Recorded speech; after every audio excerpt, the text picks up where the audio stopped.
అదే పరిస్థితి.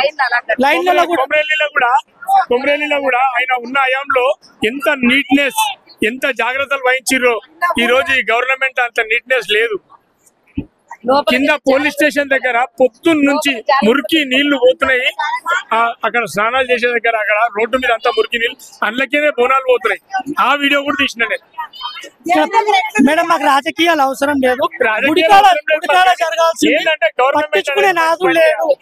గుడి ఎండోమెంటల్ కూడా ఎవరు పట్టించుకుంటలేరు. స్నానాలకు ఇబ్బంది, తాడా నీళ్ళకి ఇబ్బంది.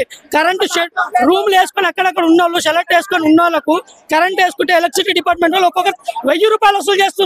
వచ్చి కట్ చేసి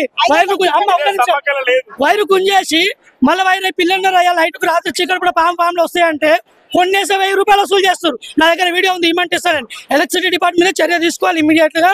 వాటర్ లేదు ఇక్కడ, తాగడానికి వాటర్ లేదు. ఘోరంగా అమ్ముకుంటారు. 10 రూపాయల డబ్బా 40 రూపాయలు అమ్ముతున్నారు. స్నానాలకు వెళ్తే అక్కడ నిన్న మొన్న బాగుండే, ఈ రోజు పరిశుద్ధ కార్మికులు ఇవ్వలేరు. రోడ్లు చూడ ఎక్కడ గలీజ్ అండి, మొత్తం గలీజే ఉండదు. అసలు ఎంత గవర్నమెంట్ అట్టర్ ఫెయిల్.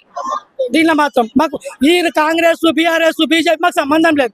ఎవడున్నా సరే మేము ఓట్లు వేస్తున్నాం, గెలిపిస్తున్నాం. మా ప్రజాసేవ చేయడానికి ఉండాలి.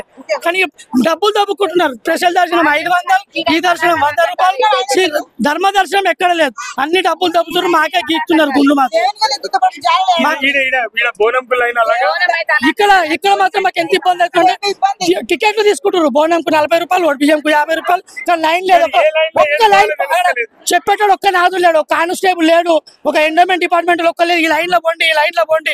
కష్టపడి అమ్మలు బోనాలు ఎత్తుకొని వస్తారు. అక్కడికి పడిపోతే ఎంత అపశుభం అని చెప్పి బాధ. ఒక్కరు కనీసం మన లైన్ ఎక్కువ పాటించేందుకు ఒక్కరు లేడు. అక్కడ చూడండి, ఎమర్జెన్సీ ఇక్కడ ఏమైనా అయినా కానీ ఎవరు పట్టించుకునే నాదు లేడు. ఎమర్జెన్సీ లేదు.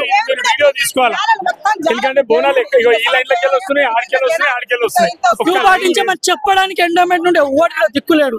టికెట్లు తీసుకోవడానికి మాత్రం ఉన్నారు. డబ్బులు ప్రతి దగ్గర డబ్బులు తప్ప డబ్బులు లేని పని లేదు. ఎంత ఆదాయం దేవాలయం ఒక్కసారి అక్కడ మీరు వీడియో పెట్టి చూడండి ఎంత ఇబ్బంది అవుతుందో.